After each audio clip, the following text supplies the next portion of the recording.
अस्सलाम वालेकुम। हाँ, आज हमारा चैप्टर है national income accounting. National income को हम देखेंगे कि नेशनल इनकम को कैसे कैलकुलेट किया जाता है, ठीक है ना, और उसके इंग्रेडिएंट्स कौन कौन से हैं। अगर मैं आपको दिखाऊं, हाँ जी, तो नेशनल इनकम की डेफिनेशन अल्फ्रेड मार्शल की आपने लिखनी है, ठीक है ना। और वो क्या है?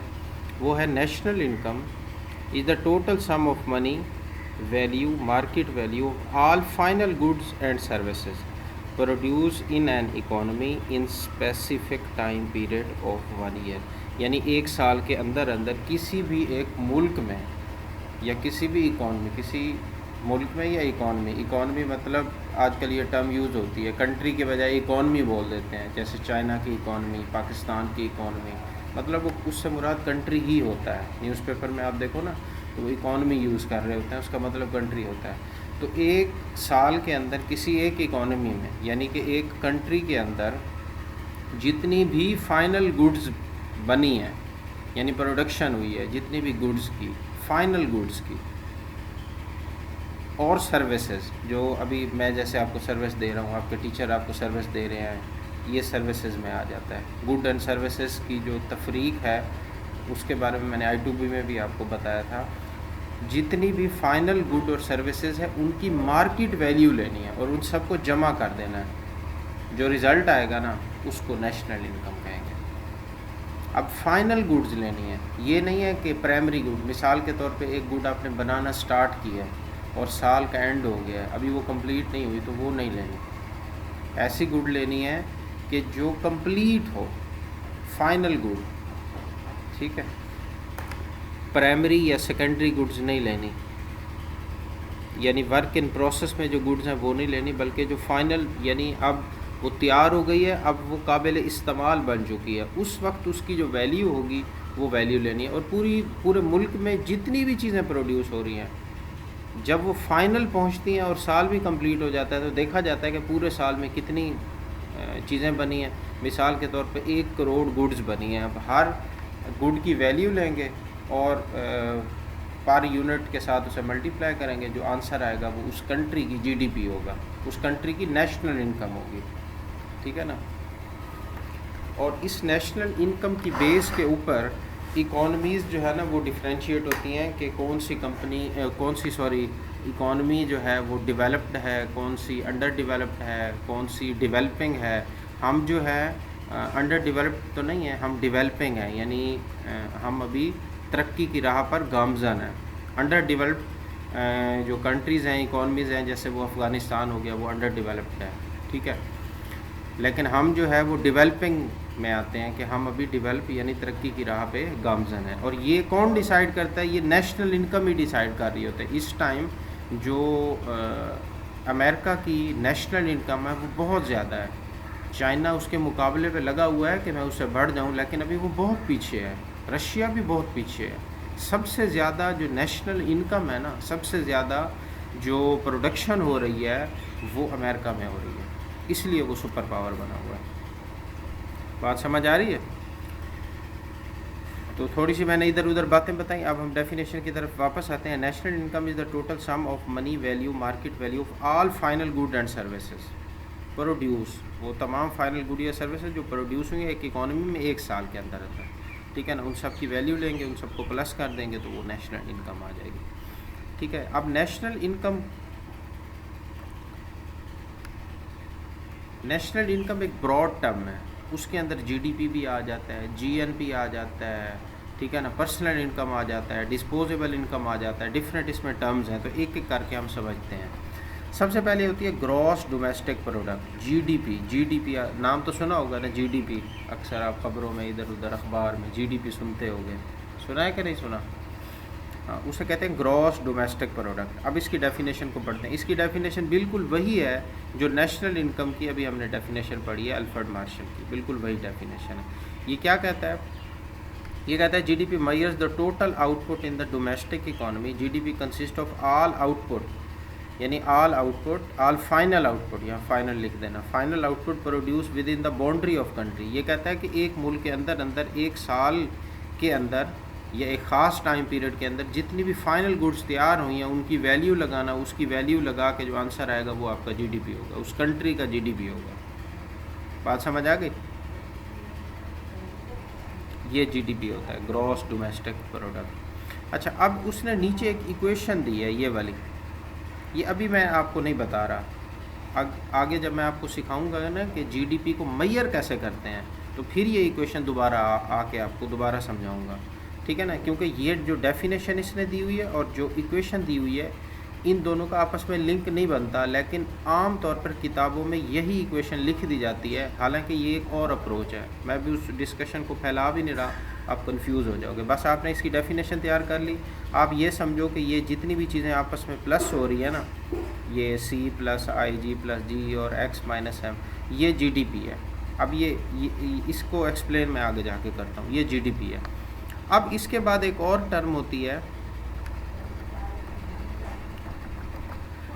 Net domestic product. पहले था ग्रॉस डोमेस्टिक प्रोडक्ट, ठीक है ना, और अब है नेट डोमेस्टिक प्रोडक्ट, NDP। पहले GDP था, अब NDP है। ये क्या होता है? नहीं, मैं वो बताता हूँ, सब्र तो करो, मुझे पता है वो आती है। पहले ये समझ लो, नेट नेशनल प्रोडक्ट। अब ग्रॉस डोमेस्टिक प्रोडक्ट से, GDP से अगर हम डेप्रिसिएशन अलाउंस को लेस कर दें तो वो नेट डोमेस्टिक प्रोडक्ट बन जाता है।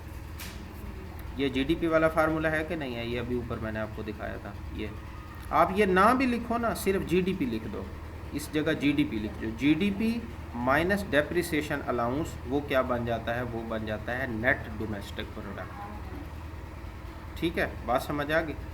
अब मैं आपको अकाउंटिंग की तरफ लेके जाता हूँ। अकाउंटिंग में एक आप निकालते हो ग्रॉस प्रॉफिट, एक निकालते हो नेट प्रॉफिट।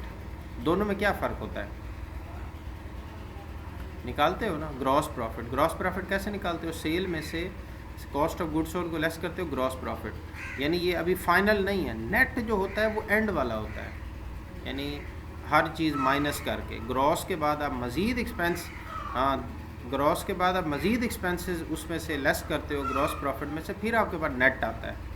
ठीक है ना? तो यहाँ वही वाली टर्म है, सिर्फ याद करने का आपको तरीका बता रहा हूँ अकाउंटिंग के साथ लिंक करके। ग्रॉस डोमेस्टिक प्रोडक्ट वो हमने कैलकुलेट करनी है, फिर उसमें से डेप्रिसिएशन अलाउंस जब लेस करेंगे तो वो हमारी बन जाएगी नेट डोमेस्टिक प्रोडक्ट। क्लियर है?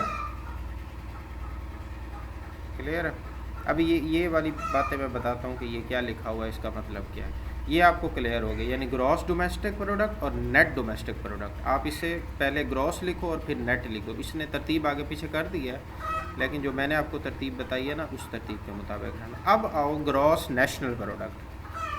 अब ये ग्रॉस नेशनल है, जिस तरह ये ग्रॉस है ना, इसी तरह नेट नेशनल प्रोडक्ट भी होगा। ये हम पढ़ रहे हैं ग्रॉस नेशनल प्रोडक्ट। अब ये ग्रॉस नेशनल प्रोडक्ट क्या होता है? देखो, जीडीपी में अगर जमा कर दें net factor income from abroad, तो वो ग्रॉस नेशनल प्रोडक्ट बन जाता है। ये देखो, ये जीडीपी वाला फार्मूला है कि नहीं है? वही वाला है ना। अगर इसमें हम प्लस कर दें net factor income from abroad, तो वो क्या बन जाता है? जीएनपी, यानी ग्रॉस नेशनल प्रोडक्ट बन जाता है। अब ये नेट फैक्टर इनकम है क्या? ये मैं आपको समझाता हूँ ये क्या है। Net factor income from abroad ये है कि income received by resident from abroad, यानी हमारे मुल्क के लोग जो बाहर गए होते हैं, बाहरले मुल्क में कमा रहे होते हैं, और वो जो पैसे भेजते हैं, ठीक है, आवाज़ आ रही है आप लोगों को? हाँ, हमारे जो शहरी हैं, सिटीज़न, वो बाहर मुल्क गए हुए हैं और वो जो पैसे वापस भेजते हैं वो यहाँ पे आ जाएंगे। Income received by resident from abroad from factor service, यानी वहाँ जो सर्विसेज प्रोवाइड कर रहे हैं, जॉब कर रहे हैं, बिज़नेस कर रहे हैं, कुछ भी कर रहे हैं, वो जो पैसे भेज रहे हैं वो यहाँ पे आ जाएंगे। उनमें से माइनस करेंगे payment made to non residents, यानी कोई बाहर के ममालिक के लोग हमारी कंट्री में भी तो आए होंगे ना, जॉब करने की खातिर, बिज़नेस करने की खातिर, ठीक है ना, और वो जो हमारे मुल्क में आए हुए हैं और वो जो अपने मुल्क में पैसे भेज रहे होंगे वो माइनस कर देंगे। समझ आ रही है बात की? हमारे लोग जो बाहर गए हुए हैं और वो जो पैसे भेज रहे हैं वो यहाँ पे लिख देने, उसमें से माइनस करने हैं जो बाहर के कंट्री के लोग हमारे मुल्क में काम कर रहे हैं और वो अपने फैमिली को पैसे जब भेजते हैं तो वो हम माइनस कर देते हैं। इसका जो आंसर आता है ना उसे कहते हैं net factor income from abroad. और ये नेट फैक्टर इनकम जब जीडीपी में ऐड किया जाता है तो वो जीएनपी बन जाता है। समझ आई बात की? आप ये पूरा फार्मूला लिखने की बजाय जीडीपी भी लिख सकते हो, सिर्फ GDP plus net factor income from abroad, वो क्या बन जाता है? जीएनपी, यानी ग्रॉस नेशनल प्रोडक्ट। बताओ क्लियर हुआ है? तो आगे बढ़ूँ मैं।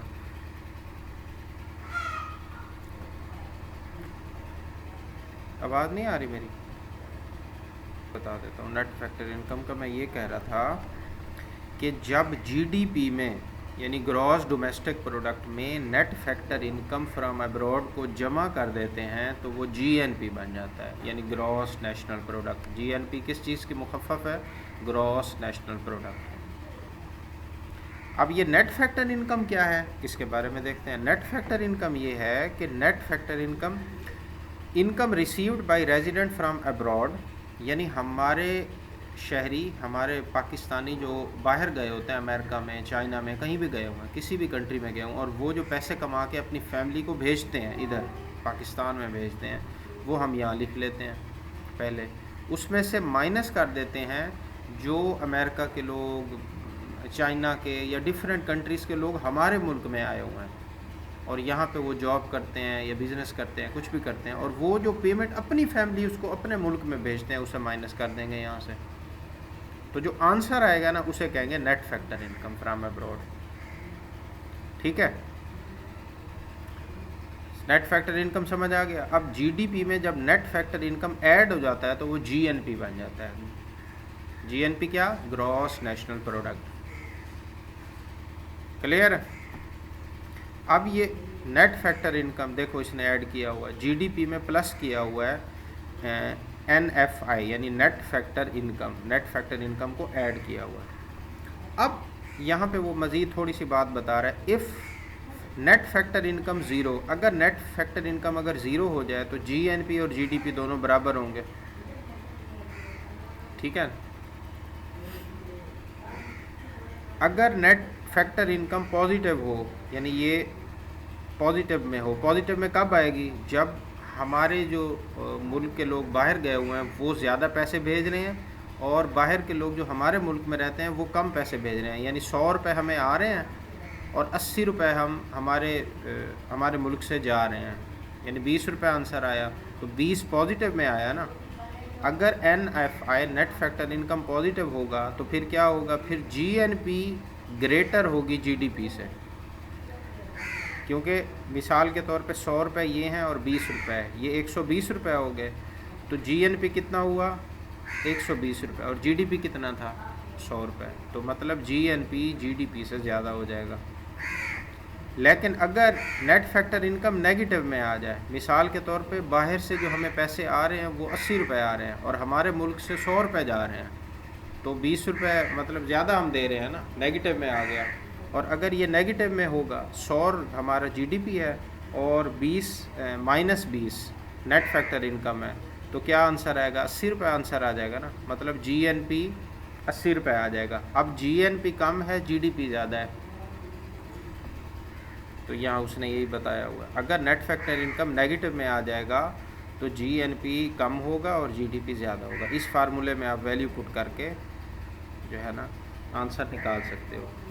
ये विद इन द ब्रैकेट है, यानी ये एक्स्ट्रा इन्फॉर्मेशन है, अगर आप ना पेपर में ना भी लिखो कोई मसला नहीं। असल चीज़ जो है वो आपने ये लिखनी है, ग्रॉस नेशनल प्रोडक्ट की डेफिनेशन आपको आनी चाहिए और उसका ये फार्मूला लिखना है, GNP is equal to GDP plus net factor income from abroad, और फिर नेट फैक्टर इनकम को आपने एक्सप्लेन करना है वो है क्या। बस इतना लिख दोगे तो जीएनपी कवर हो जाएगा, ये नहीं भी लिखोगे तो कोई मसला नहीं। समझ आ गई बात? चलें अब। अच्छा, अब ये है ग्रॉस, क्या है? ग्रॉस। अगर ये ग्रॉस है तो फिर नेट भी तो होगा ना।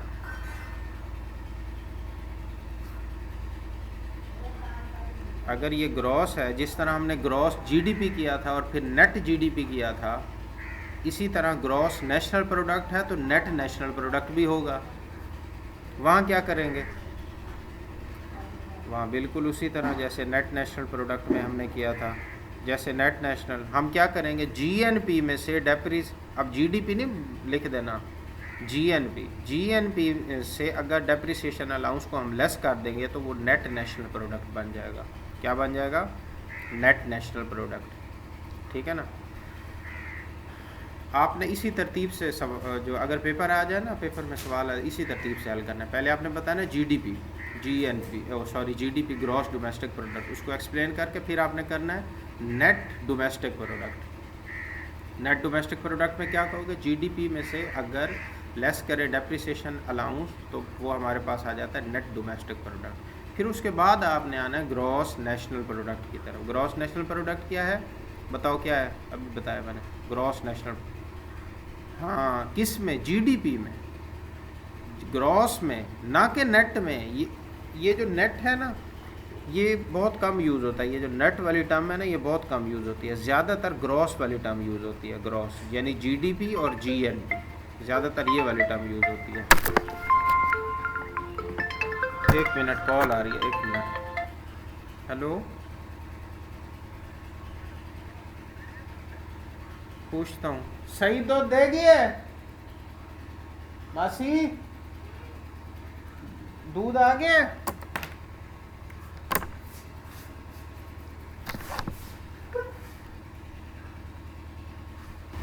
तो मैं बता रहा था, क्या बता रहा था पहला? Gross national product. ज़्यादातर जो टर्म यूज़ होती है ना, वो जीडीपी और जीएनपी ग्रॉस वाली यूज़ होती है। नेट जो है वो बहुत कम टर्म यूज़ होती है। लेकिन नेट के पीछे लॉजिक क्या है, याद कैसे रखना है, वो मैंने आपको समझा दिया। जीडीपी, उसके बाद फ़ौरन बाद नेट वाला, नेट डोमेस्टिक प्रोडक्ट। वो कैसे निकालेंगे? जीडीपी में से डेप्रिसिएशन अलाउंस लेस करेंगे तो नेट डोमेस्टिक प्रोडक्ट निकलेगी। फिर उसके बाद है ग्रॉस नेशनल प्रोडक्ट। वो क्या है कि अगर जीडीपी में, यहाँ नेट डोमेस्टिक प्रोडक्ट न लिख देना, गलती हो जाएगी। जीडीपी असल जीडीपी होती है। जीडीपी में अगर नेट फैक्टर इनकम को ऐड करेंगे तो वो जीएनपी बन जाएगा। फिर उसके बाद नेट वो क्या आ गया, नेट नेशनल प्रोडक्ट। वो कैसे आएगा? फिर जीएनपी में से अगर डेप्रिसिएशन अलाउंस लेस करेंगे तो नेट नेशनल प्रोडक्ट आ जाएगा। क्लियर है? चलें आगे। अच्छा, अब आगे है नेशनल इनकम। नेशनल इनकम क्या है? नेशनल इनकम क्या है कि जीएनपी, ये सारा जीएनपी का फार्मूला है ना। मैंने आपको कहा था कि यहाँ से लेकर यहाँ तक आपका जीडीपी है, प्लस नेट फैक्टर इनकम भी ऐड हुआ। इसका मतलब है जीएनपी, ये सारा का सारा। अगर ये ना भी लिखो, सिर्फ जीएनपी लिख दो, काफ़ी होगा, मोर देन एनफ है। वो भी चलेगा, ये भी चलेगा, क्योंकि ये सारी चीज़ें मिल के जीएनपी ही बन रही हैं ना। अगर जीएनपी से माइनस कर दें इनडायरेक्ट टैक्सेस और सब्सिडी उसमें ऐड कर दें तो वो क्या बन जाती है? नेशनल इनकम, यानी हमारे कंट्री की नेशनल इनकम बन जाती है। क्लियर है जी? कोई मसला तो नहीं है? ये इधर लिखा भी हुआ है, ठीक है ना? हाँ, तो ये क्या होगा? जीएनपी। ये इसने गलत लिखा है यहाँ पे, ये गलत है। हाँ, नहीं, ये गलत है। जीएनपी लिखो, इसे ठीक कर लेना। जीएनपी, ठीक है ना? जीएनपी में से अगर इनडायरेक्ट टैक्सेस लेस करें और सब्सिडी उसमें ऐड कर दें तो वो नेशनल इनकम बन जाती है। ठीक है? अब यहाँ पे लिखा हुआ है सब्सिडी क्या होती है, इनडायरेक्ट टैक्स क्या होते हैं। इनडायरेक्ट टैक्स ये जो सेल टैक्स होता है, ठीक है ना, फेडरल एक्साइज ड्यूटी होती है। इसको एक बार देख लेना, टाइम कम है, कुछ जो इम्पोर्टेंट चीज़ें नहीं है वो मैं स्किप किए जा रहा हूँ, ठीक है ना? इसको देख लेना। फिर उसके बाद होता है पर्सनल इनकम। पर्सनल इनकम क्या होता है? इनकी जो प्रॉपर डेफिनेशन है वो डेफिनेशन भी लिखनी है आपने। ये नहीं है कि ये तो सिर्फ मैं समझाने के लिए कह रहा हूँ ना कि इसमें ये ऐड कर दो, ये लेस कर दो। आपने ये प्रॉपर डेफिनेशन आप इसकी तैयार कर लेना, आसान सी। आपको ये अगर फार्मूले इसके तैयार हो गए तो डेफिनेशन ईजिली तैयार हो जाएगी। टाइम की कमी की वजह से ना मैं स्किप किए जा रहा हूँ। अब पर्सनल इनकम आ गया। पर्सनल इनकम से पहले हमने क्या कैलकुलेट किया था? नेशनल इनकम यानी एनआई में अगर ट्रांसफ़र पेमेंट को ऐड करें, अनडिस्ट्रीब्यूटेड ट्रांसफ़र पेमेंट क्या होती है? मिसाल के तौर पे कोई पेंशन वगैरह, गिफ्ट्स, ज़कात वगैरह, स्कॉलरशिप, वो अगर ऐड करें नेशनल इनकम में और उसमें लेस करें अनडिस्ट्रीब्यूटेड कॉरपोरेट प्रॉफिट, यानी ऐसा डिविडेंड जो डिक्लेयर हो गया है लेकिन अभी डिस्ट्रीब्यूट नहीं किया शेयर होल्डर्स में, वो लेस करें, ठीक है ना?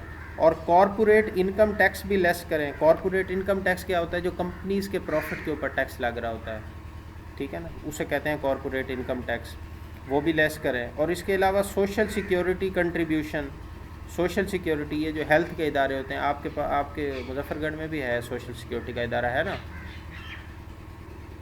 हाँ, वो अगर वो जो अमाउंट उसमें हम कंट्रीब्यूट कर रहे हैं वो भी लेस करें, तो जो आंसर आएगा ना वो होगा पर्सनल इनकम।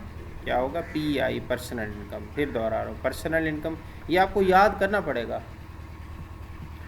अब पर्सनल इनकम क्या है कि नेशनल इनकम में ट्रांसफ़र पेमेंट को ऐड करना है, ऑन डिविडेंड, यानी डिविडेंड वो जो डिक्लेयर हो गया लेकिन अभी डिस्ट्रीब्यूट नहीं है उसे लेस करना है, कॉर्पोरेट इनकम टैक्स को भी लेस करना है, सोशल सिक्योरिटी कंट्रीब्यूशन को भी लेस करना है। फिर जो आंसर आएगा वो पर्सनल इनकम होगी, ठीक है। फिर पर्सनल इनकम के बाद बारी आती है disposable personal income. Disposable personal income कैसे कैलकुलेट होगी? पर्सनल इनकम में से अगर डायरेक्ट टैक्स लेस करें, पर्सनल इनकम में से अगर डायरेक्ट टैक्स को लेस करें तो वो डिस्पोजेबल पर्सनल इनकम होगी। अब ये वो इनकम होती है जो आम पर्सन जिसको यूज़ कर सकता है, ठीक है ना। वो जो GDP निकाला था वो सिर्फ कहने की बातें होती हैं, वो पर्सन यूज़ नहीं कर रहा होता, दर हकीकत उसके पास नहीं होता, बल्कि टैक्स काट कूट के कोई सब्सिडी मिला के एंड पे बचता है डिस्पोजेबल पर्सनल इनकम। ये वो इनकम होती है जो इंडिविजुअल यूज़ कर रहे होते हैं, खर्च कर रहे होते हैं, ये असल में ये अमाउंट होती है। ये कैसे निकलेगी पर्सनल इनकम? इसलिए तो इसको कहा गया ना डिस्पोजेबल। जैसे वो डिस्पोजेबल गिलास नहीं लेते आप बोतल के साथ के, उसे अब आप यूज़ कर सकते हो, ठीक है ना। तो ये डिस्पोजेबल इनकम है, ये वो इनकम है जो आप इंडिविजुअल या कंपनीज़ अब जिसको यूज़ कर सकती हैं, डिस्पोजेबल इनकम। तो कैसे कैलकुलेट हुई? पर्सनल इनकम में से अगर डायरेक्ट टैक्स को लेस करोगे तो वो डिस्पोजेबल इनकम बन जाएगी। अब बताओ ये चीज़ें सारी समझ आई हैं या फिर रिपीट करूँ? हाँ, ये अब आपका काम है इनको याद करना अच्छे तरीके से, तरतीब से याद करना है। ग्रॉस डोमेस्टिक प्रोडक्ट, फिर उसके बाद नेट डोमेस्टिक प्रोडक्ट, फिर gross national income, gross national product, फिर नेट नेशनल प्रोडक्ट, फिर उसके बाद क्या आती है बताओ? नेशनल इनकम, फिर पर्सनल इनकम, फिर डिस्पोजेबल पर्सनल इनकम। हाँ, तो ये तरतीब याद रखना, और क्या किस में से क्या प्लस करना है क्या माइनस करना है वो आपको अच्छे से आना चाहिए। अच्छा, अब एक टर्म आपने सुनी होगी जिसे पर कैपिटा इनकम कहते हैं, सुनी है ये टर्म पर कैपिटा इनकम? वो कैसे निकलती है? नेशनल इनकम, नेशनल इनकम हमने यहाँ निकाली थी, ये वाली नेशनल इनकम, पर्सनल इनकम नहीं, ये नेशनल इनकम, ये वाली कि GNP में से इनडायरेक्ट टैक्स लेस किए थे और सब्सिडी उसमें ऐड किया था, तो वो नेशनल इनकम। अब इस नेशनल इनकम को अगर टोटल कंट्री की पॉपुलेशन पे डिवाइड कर दें तो वो पर कैपिटा इनकम आ जाती है, यानी ये एवरेज निकाली जाती है कि उस फ़लाँ मुल्क में पर कैपिटा यानी एक पर्सन के पास कितने पैसे होंगे, एवरेज निकाली जाती है। होता तो नहीं है, कुछ के पास ज़्यादा होते हैं, कुछ के पास कम होते हैं, सिर्फ एक आइडिया लेने के लिए। जो आपकी नेशनल इनकम है उसको पॉपुलेशन पे डिवाइड कर दो तो वो आपकी पर कैपिटा इनकम आ जाती है, यानी पर पर्सन उसकी इनकम आ जाती है। क्लियर है? चलें आगे। अच्छा, अब एक टर्म होती है एक्चुअल GDP, एक होती है पोटेंशियल GDP। एक्चुअल GDP क्या होती है? Actual GDP is the monetary value of all final good and services which are really being produce in an economy, यानी एक इकॉनमी में वो प्रोड्यूस हो रही है, यानी जो गुड्स हैं वो प्रोड्यूस हो रही है एक्चुअल में। यानी मिसाल के तौर पे एक्चुअल में इस साल 433 बिलियन डॉलर्स पाकिस्तान की मिसाल के तौर पे वो GDP है। पोटेंशियल GDP क्या है कि वो इससे ज़्यादा गुड्स भी प्रोड्यूस कर सकता है पाकिस्तान। कहाँ तक कर सकता है? मिसाल के तौर पे वो 500 बिलियन डॉलर्स प्रोड्यूस कर सकता है। तो कितना फ़र्क आया? 500 पोटेंशियल है, यानी उसके अंदर पोटेंशियल है 500 बिलियन डॉलर्स की प्रोडक्शन करने की, लेकिन अभी वो कर कितना रहा है? एक्चुअल में वो 433 कर रहा है। तो डिफरेंस कितना आया? 67। तो ये जो GDP गैप है वो 67 है। GDP गैप कैसे निकलेगा? पोटेंशियल में से आप लेस करोगे एक्चुअल को तो वो GDP गैप निकल आएगा। ये इतनी इंपॉर्टेंट टर्म नहीं है, बुक में दी हुई थी, वैसे मैंने आपको बता दिया। एक्चुअल GDP, पोटेंशियल यानी जहाँ तक वो प्रोड्यूस कर सकता है, इससे ज़्यादा नहीं कर सकता, ठीक है ना, क्योंकि उसके पास इतना इनपुट नहीं है, उसके पास इतना रॉ मटेरियल नहीं है, इससे ज़्यादा नहीं कर सकता। एक्चुअल में वो कितना, ये इकॉनमीज़ देखती हैं कि हमारी पोटेंशियल तो इतनी थी लेकिन हम इतना एक्चुअल में जीडीपी प्रोड्यूस कर रहे हैं, तो हमें जो है ना मज़ीद अच्छा परफॉर्म करने की ज़रूरत है ताकि हम जो है ना एक आइडियल उस तक पहुंच सकें। जितना जितना पोटेंशियल है उतना तो प्रोड्यूस करें ना। ये इतनी इम्पोर्टेंट नहीं है और ना ही आपकी ये देखो कोर्स आउटलाइन में है। एक मिनट, क्या हो गया, ग्रॉस डोमेस्टिक प्रोडक्ट। दर हकीकत जो ग्रॉस डोमेस्टिक प्रोडक्ट है ना, मैयर उसको करना है, बाकी चीज़ें आसान हैं। इससे जीएनपी निकालना भी आसान है, फिर इसके बाद national income, personal income, disposable, उसका निकालना आसान है। हमारे पास जो चैलेंज है ना वो जीडीपी कैलकुलेट करना है कि जीडीपी कैसे होती है, ठीक है ना। इससे नेशनल इनकम निकालना बहुत आसान है। ये मसला है जीडीपी कैलकुलेट करना, और ये बहुत बड़ा टास्क होता है। अब पहले देखते हैं कि जीडीपी क्या है। ग्रॉस डोमेस्टिक प्रोडक्ट, इसकी वही डेफिनेशन है जो अभी मैं आपको करा चुका हूँ, ठीक है ना। ये फार्मूला इसके करने की ज़रूरत नहीं है, ये फार्मूला उसने जीएनपी से ही निकाल लिया ना। जीएनपी का क्या फार्मूला था, GNP is equal to GDP plus net factor income. उसको वो जीडीपी इधर ले आया और जीएनपी इधर ले गया, ठीक है। अब हम स्टार्ट करते हैं मेजरमेंट। इस जीडीपी को मेजर करने के ना 3 अप्रोचेस हैं। एक को कहते हैं आउटपुट अप्रोच, एक को कहते हैं इनकम अप्रोच, एक को कहते हैं एक्सपेंडिचर अप्रोच। ये बड़े ध्यान से सुनना, बड़ी अहम बात है। यानी जीडीपी जो हमने मेजर करनी है उसके 3 तरीके हैं मेजर करने के, एक आउटपुट अप्रोच, इनकम अप्रोच और एक्सपेंडिचर। सबसे पहले हम आउटपुट अप्रोच। और ये बात भी याद रहे आपको कि जिस अप्रोच से चाहे आप कैलकुलेशन करो, लेकिन कैलकुलेशन आपकी ठीक होनी चाहिए, तो उसका आंसर सेम आएगा, चाहे इससे करो, चाहे इससे करो, चाहे इससे करो। मतलब 3 आपके पास अप्रोचेज़ हैं। अब पहली अप्रोच क्या है, आउटपुट अप्रोच। आउटपुट अप्रोच क्या है, इसको समझना स्टार्ट करते हैं। This approach is also called product method और जीडीपी एट करंट और मार्केट प्राइसेस। यानी इस आउटपुट अप्रोच का एक और भी नाम है, क्या नाम है, प्रोडक्ट मेथड या जीडीपी एट करंट और market prices. According to this method, इस मेथड के मुताबिक the economy is divided into different sectors. यानी पूरी जो इकॉनमी है, पूरी जो कंट्री है, उसे डिफरेंट सेक्टर्स में डिवाइड कर दिया जाता है। आवाज़ आ रही है ना मेरी, समझ भी आ रहा होगा। अच्छा, तो जो इकॉनमी है उसे डिवाइड किया जाता है डिफरेंट सेक्टर में। एग्रीकल्चर मिसाल, उसने मिसाल दिया जैसे एग्रीकल्चर सेक्टर में, माइनिंग में, मैन्युफैक्चरिंग में, commerce, transport and other service. यानी उसने सिर्फ 2-4 मिसालें दी हैं। सेक्टर तो काफ़ी सारे होते हैं, काफ़ी सारे हिस्सों में तकसीम कर दिया पूरी इकॉनमी को। The money value of all final good and services produce of a country in 1 year is added up to the GDP. यानी फिर देखा जाता है कि एग्रीकल्चर सेक्टर में कितनी फ़ाइनल गुड्स प्रोड्यूस हुई हैं, माइनिंग में कितनी फ़ाइनल गुड्स प्रोड्यूस हुई हैं, मैन्युफैक्चरिंग सेक्टर में कितनी हुई हैं, कॉमर्स में कितनी, ट्रांसपोर्ट, सर्विस, सब की फ़ाइनल गुड्स क्या पहले ये देखा जाता है कि कौन कौन सी फ़ाइनल गुड्स प्रोड्यूस हुई हैं इस साल के अंदर अंदर। फिर उनकी वैल्यू लगाई जाती है और फिर उनको टोटल कर दिया जाता है, यानी जमा कर दिया जाता है। जब उसे जमा करेंगे तो वो आपके पास जीडीपी आ जाएगा। एक ये तरीका है, इसको कहते हैं आउटपुट अप्रोच। समझ आई बात की। यहाँ उसने एक हल्की सी मिसाल भी दी हुई है, आप कोई और मिसाल भी दे सकते हो।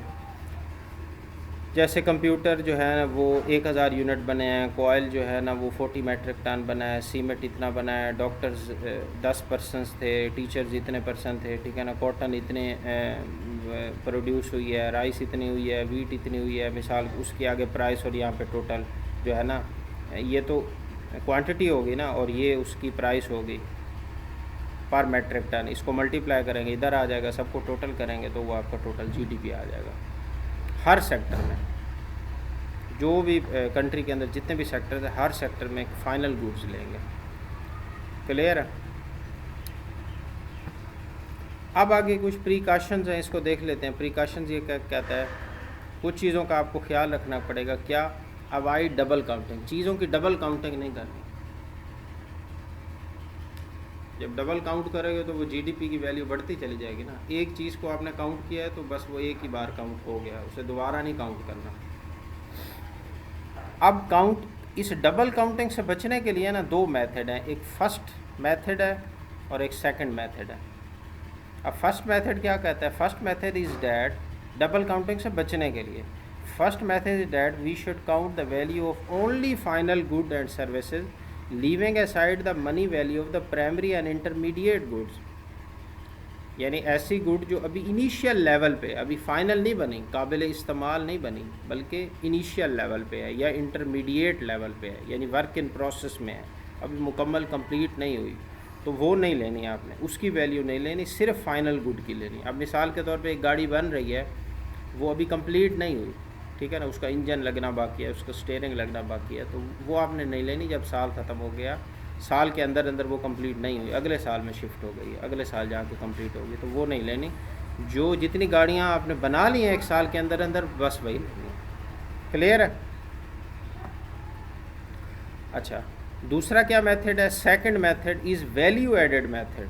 ये भी बड़ा अच्छा है, वैल्यू एडेड मेथड। अब ये क्या है? That is the calculation of the value of good and services at each and every stage और प्रोसेस। अब मिसाल के तौर पे एक गुड प्रोड्यूस होना स्टार्ट हुई है, यहाँ से प्रोड्यूस होना स्टार्ट हुआ है, पहला स्टेप ये है, फिर अगले स्टेप पे गई है, फिर उसके बाद अगले स्टेप पे, फिर अगले स्टेप पे, ये जितने स्टेप्स हैं ना, हर स्टेप में उसमें जो वैल्यू एडिशन हुई है ना, वो वैल्यू एडिशन को ऐड कर देना है, वो आपका जीडीपी होगा। हम मिसाल लेते हैं, अब देखो, मिसाल के तौर पे a tree is cut from the forest, यानी एक दरख्त काटा गया, ठीक है ना, and sold to a mill as timber for $50, $50 में वो बेचा गया, ठीक है ना, ये 50 और वैल्यू एडेड अमाउंट भी 50 आएगी। अभी आपको आगे अगले पॉइंट में मज़ीद क्लियर होगा। अब मिल ने क्या किया? मिल ने उससे जो है ना, the mill cuts the timber, उसने टिम्बर को काटा इन लंबर, यानी उसने कोई उसके पीसेस वगैरह बनाए और फर्नीचर कंपनी को बेच दिया। कितने का बेचा? 80 का। लेकिन ख़रीदा कितने का था उसने? 50 का। तो वैल्यू, उसने वैल्यू एडिशन कितनी की है? 30 की। तो वैल्यू एडिशन आप साइड पे कर दो 30। फिर उसके बाद फर्नीचर कंपनी ने क्या किया? फर्नीचर कंपनी में एक चेयर, उसने कुर्सियाँ वगैरह बनाई, ठीक है ना, और फिर उससे 150 का बेचा। लेकिन उसने वो जो लकड़ी थी, उसके पीसेस थे, वो कितने में ख़रीदे थे? वो 80 के ख़रीदे थे। 150 में से 80 लेस करो, यानी उसने 70 की वैल्यू एडिशन की, तो 70 वैल्यू एडिशन में आ गया, ठीक है। फिर उसके बाद फिर रिटेलर के पास आया, रिटेलर ने उसे $200 का बेचा। चेयर जो रिटेलर के पास है, उसने $200 की बेच दी, लेकिन उसने पीछे से ख़रीदी कितने की थी? 150 की। तो 200 में से 150 निकालो, तो मतलब उसने जो वैल्यू एडिशन की है वो 50 की है, तो 50। तो अब इन सब का आप टोटल कर लो, ये जितनी वैल्यू एडिशन हुई है ना हर स्टेज पे, उसको टोटल कर लो, वो 200 आ रहा है। तो ये 200 उस जो चेयर है ना जो बिकी है, उसकी 200 जो है ना वैल्यू होगी। ये भी तरीका है जो है ना जीडीपी को कैलकुलेट करने का, यानी काउंट करने का। और फर्स्ट मेथड भी। हाँ, अब बताओ समझ आया? वैल्यू एडेड मेथड और फर्स्ट मेथड, सेकंड मेथड को वैल्यू एडेड मेथड भी कहते हैं। क्लियर हो गया? आगे चलें। Avoid counting free services. जो फ्री सर्विसेज दी जा रही हैं उसको नहीं काउंट करना। मिसाल के तौर पे अभी आप मुझे फ़ीस दे रहे हो, लेकिन मैं आपको फ्री में पढ़ा दूँ, तो वो फ्री में पढ़ाना वो काउंट नहीं होगा। अगर कोई टीचर है अपने बेटे को पढ़ा रहा है फ्री में, तो वो काउंट नहीं होगा, जीडीपी में नहीं आएगा, ठीक है। इसके बाद depreciation allowance, indirect tax subsidy, ये तो पहले हम डिस्कस कर चुके हैं। तो ये अभी तक हमारा था, ये था आउटपुट अप्रोच, यानी जो चीज़ें बन रही हैं, आउटपुट अप्रोच की है, उसकी फ़ाइनल गुड्स एंड सर्विसेज की वैल्यू लगाना।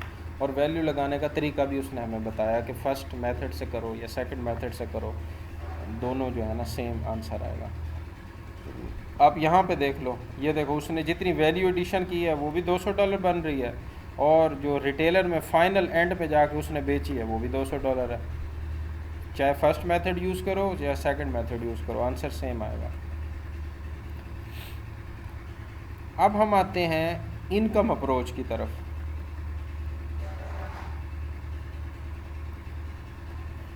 इनकम अप्रोच, अब इनकम अप्रोच क्या कहती है, पहले इसकी लॉजिक समझो।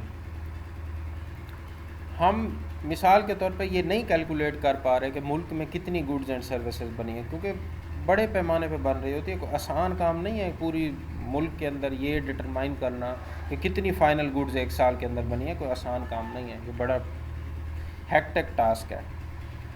लेकिन हमारे पास इसका अल्टरनेटिव भी है, हम इनकम अप्रोच को यूज़ कर सकते हैं। इनकम अप्रोच क्या है? इनकम अप्रोच ये कहती है कि जितनी भी लोगों की इनकम है उस सबको ऐड कर दो, वो भी आपकी जीडीपी है। वो जो लोगों की इनकम है वो लोगों ने आखिर कहाँ खर्च करनी है? इन्हीं गुड्स को बनाने में खर्च करनी है ना, इन्हीं गुड्स को ख़रीदने में खर्च करनी है ना। ये जो फाइनल गुड्स हैं ये आखिर मार्केट में बिकती हैं ना, जो ख़रीदने जाता है उसकी जेब में पैसे होते हैं ना। अब अगर आप उन पैसों का हिसाब कर लो जो लोगों की जेबों में होता है, उन पैसों का टोटल कर लो, तो वो भी आपका जीडीपी होगा। आप ये नहीं कैलकुलेट कर पा रहे कि कितनी चीज़ें प्रोड्यूस हुई हैं, आप लोगों की जेबों में जो इनकम आती है उसको कैलकुलेट कर लो। उन्होंने क्या करना है, उन वो जो लोगों की जेबों में जितनी भी उनकी इनकम बन रही है, उन्होंने क्या करना है? उन्होंने भी तो आखिर जाके ये गुड्स एंड सर्विसेज ही खरीदनी है ना। तो इस लिहाज से ये जितने इनकम अप्रोच हो, एक्सपेंडिचर अप्रोच हो या आउटपुट अप्रोच हो, ये आपस में इंटरलिंक्ड है। एक तरीके से नहीं कर पा रहे, दूसरा तरीका यूज़ कर लो। अब इनकम अप्रोच में हम क्या कहते हैं, हम देखते ये हैं कि लोगों की जो इनकम है ना उसे हम 4 हिस्सों में तकसीम कर देते हैं। या तो कोई एक ऑर्गेनाइजेशन होगी, प्राइवेट ऑर्गेनाइजेशन भी हो सकती है, पब्लिक ऑर्गेनाइजेशन भी हो सकती है, कोई एक पर्सन होगा जो वहाँ पे जॉब करता होगा और उसे सैलरी मिलती होगी, वो उसकी इनकम होगी। एक कैटेगरी ये बन गई, ठीक है। और ज़्यादातर लोग कंट्री में ज़्यादातर लोग जॉब्स ही करते हैं, ठीक है। तो जितनी भी उन्हें सैलरी मिल रही है वो आप ऐड कर लो। इस पूरे कंट्री में जितने भी लोग एम्प्लॉय हैं, जितने भी एम्प्लॉय हैं, सबकी सैलरी को आप, अब जब बैंकिंग सिस्टम आ गया है तो उसमें तो कैलकुलेट करना बड़ा इजी हो गया ना, सबकी सैलरी बैंक में आती है। तो जितनी भी लोग सैलरी जितनी लोगों को मिल रही है, जो जॉब होल्डर है, उन सबको टोटल कर लो, प्लस नेट इंटरेस्ट ले लो। मिसाल के तौर पे अगर कोई अपने पैसे किसी को उधार पे दे रहा है और उस पर इंटरेस्ट ले रहा है, तो जितना वो इंटरेस्ट ले रहा है ना वो उसमें ऐड कर दो सैलरीज़ में। इसके बाद रेंटल इनकम, मिसाल के तौर पे किसी की कोई प्रॉपर्टी है तो वो जो है ना रेंट पे देता है और उसके बदले जो उसे इनकम मिलती है वो सब जितने भी लोगों ने रेंट पे दी हुई हैं चीज़ें, ठीक है ना, इस पूरे कंट्री में, वो सारी जो जितनी वो इनकम रिसीव करते हैं वो आप ले लो, वो अमाउंट ले लो, उसको ऐड कर दो नेट इंटरेस्ट और सैलरीज़ में। एक और इनकम भी होती है। एक और इनकम ये है कि मिसाल के तौर पे अगर कोई पर्सन बिज़नेस करता है, कोई कंपनी बिज़नेस कर रही है और उससे जो प्रॉफिट होता है तो वो प्रॉफिट भी, तो कंपनी का profit, rental income, net interest और कंपनसेशन ऑफ एम्प्लॉय यानी उनकी सैलरी, इन चारों चीज़ों को ऐड कर दोगे तो ये भी जीडीपी होगा। समझ आई कोई बात? अब लोगों ने ये जो इनकम कमाई है, जो उनके पास है, आखिर वो कहीं ना कहीं खर्च तो करेंगे ना, कि नहीं करेंगे?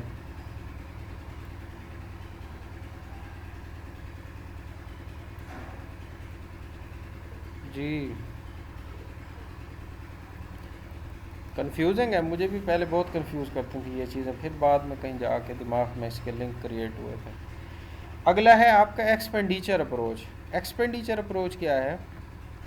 GDP can also be computed by adding total expenditure done by people and the government during a year, यानी पूरे साल में लोगों ने जो खर्च किए हैं, कमाए नहीं हैं बल्कि उन्होंने जो खर्च किए हैं वो ले लो। यानी जितने भी, चाहे लोग हैं चाहे गवर्नमेंट है, जितने भी पैसे वो खर्च कर रहे हैं उन सब का टोटल कर लो, जितने उनके अखराजात हैं, वो भी आपकी जीडीपी होगी।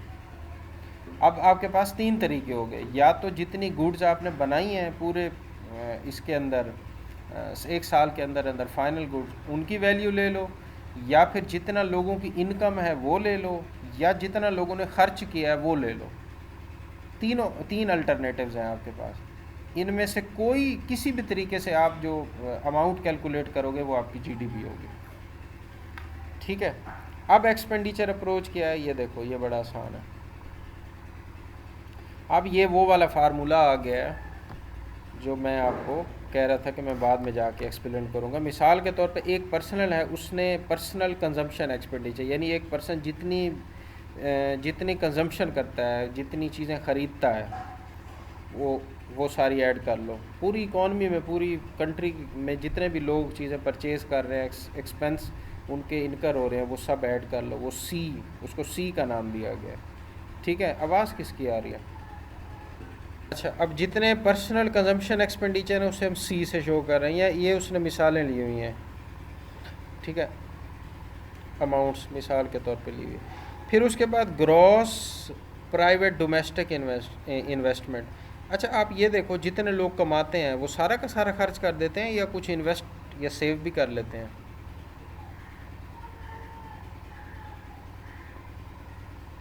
हाँ, इन्वेस्ट भी करते हैं। तो जितना उन्होंने खर्च किया वो भी ले लो, जितना वो इन्वेस्ट करते हैं आई वो भी ले लो। फिर उसके बाद गवर्नमेंट की तरफ आ जाओ। Government purchases of good and services, government जितनी गुड्स एंड सर्विसेज परचेज करती है, जी से शो करो, वो भी ले लो, ठीक है।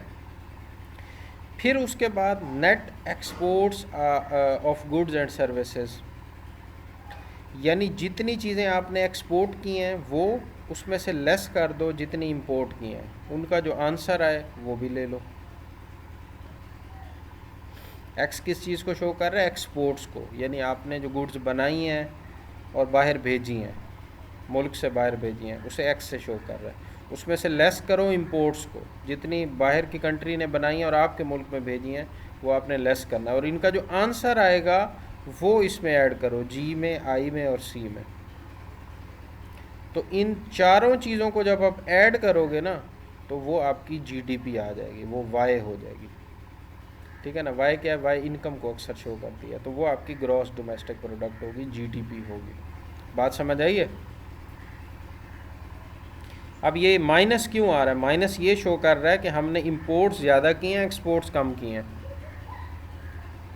समझ आ रही है ना? इंपोर्ट्स हमारी ज़्यादा हैं, एक्सपोर्ट कम है।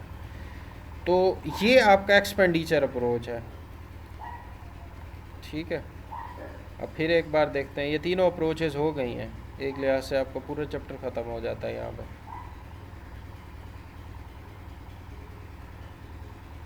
हमने पढ़ना स्टार्ट किया था कि मेजरमेंट ऑफ ग्रॉस डोमेस्टिक, हमारा जो मेन टास्क है, जो हेक्टिक टास्क है, चैलेंजिंग, वो ये है कि जीडीपी को कैलकुलेट करना, जो कि इंतहाई मुश्किल है जी। उसके तीन अप्रोचेज हैं, आउटपुट अप्रोच, इनकम अप्रोच और एक्सपेंडिचर अप्रोच। आउटपुट अप्रोच कि जो फाइनल गुड्स एंड सर्विसेज है हर सेक्टर में उनकी वैल्यू लगा लो, आउटपुट अप्रोच बन जाएगी। इनकम अप्रोच कि जितना लोग कमा रहे हैं, अब उसके चार सोर्सेज हो सकते हैं, या तो वो किसी का एम्प्लॉय होगा, या किसी ने बिज़नेस किया होगा, या किसी ने कोई रेंट पे कोई चीज़ दी होगी, या कोई सूद कमा रहा होगा। ये चार ही सोर्स हैं।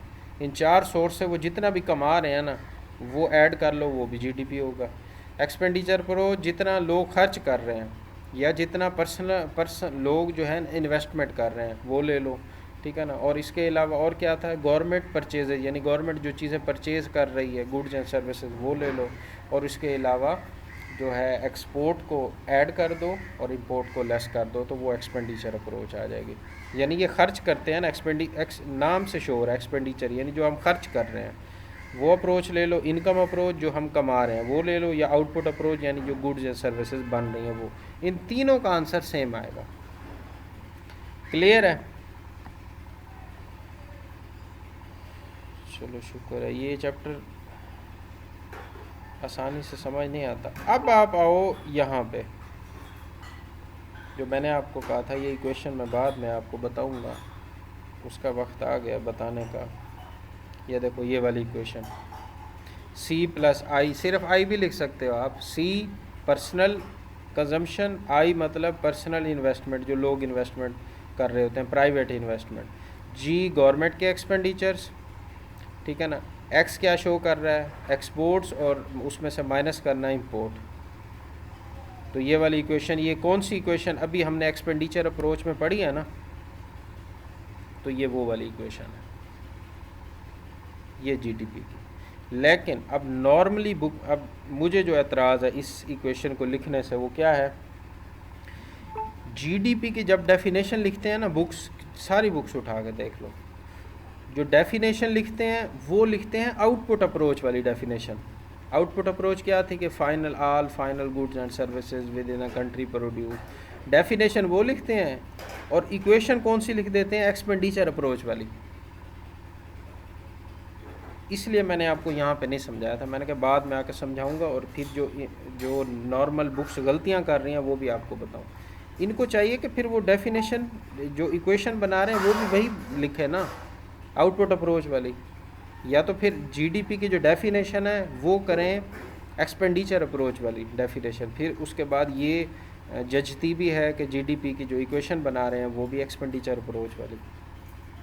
ठीक है, अब बात समझ आ गई, अब भूलोगे तो नहीं ना। हाँ, अब बार बार जो आगे आपने नेट नेशनल नेट वो आपने निकालना है, डोमेस्टिक प्रोडक्ट, जीएनपी, एनएनपी, उसमें ये पूरी इक्वेशन लिखने के बजाय आप सिर्फ जो है ना ये वाली टर्म्स भी यूज़ कर सकते हो, जीडीपी, जीएनपी वगैरह, ये वाली, ये पूरी इक्वेशन शो करने के बजाय। ठीक है, अब ने आपको को क्या क्या समझा दिया है, देखते हैं ज़रा। नॉमिनल जीडीपी और रियल जीडीपी ये बड़ी अहम है और आसान भी है, कोई मुश्किल नहीं है। नॉमिनल जीडीपी जो है ना वो मतलब आपने जो कैलकुलेशन करनी है, चाहे इनकम अप्रोच के थ्रू कर रहे हो, एक्सपेंडिचर अप्रोच के थ्रू या आउटपुट अप्रोच के थ्रू, नॉर्मली आउटपुट अप्रोच के थ्रू कर रहे हो तो नॉर्मली वो जो आप कैलकुलेशन कर रहे हो ना, फाइनल गुड एंड सर्विसेज की वैल्यू ले रहे हो, वो करंट प्राइस वाली होनी चाहिए। अब मैं मिसाल देता हूँ, मिसाल के तौर पे आपने ये देखने हैं कि इस साल कितनी गाड़ियाँ बनी हैं, तो इस साल तो गाड़ियों की प्राइसेस बहुत ज़्यादा हो गई है। वो छोटा सा सुजुकी का डब्बा भी 22 लाख का मिल रहा है, सुजुकी की जो नया मॉडल आया है छोटा सा, वो भी 22 लाख का है। तो मतलब आप साल के एंड पे जो ये देख रहे हो कि सुजुकी की कितनी गाड़ियाँ बनी हैं, तो वो सुजुकी की इस साल की जो प्राइस है ना वो ले रहे हो आप, पिछले साल वाली नहीं ले रहे। पिछले साल तो कम थी, मिसाल के तौर पर पिछले 15 लाख थी, या उससे पिछले साल और ज़्यादा कम थी, उससे पिछले साल और नहीं। अगर आप करंट प्राइसेस ले रहे हो, जिस साल में आप कैलकुलेशन कर रहे हो ना उसी साल प्रोडक्ट की प्राइस ले रहे हो, तो वो नॉमिनल जीडीपी होगा। समझ आई बात की।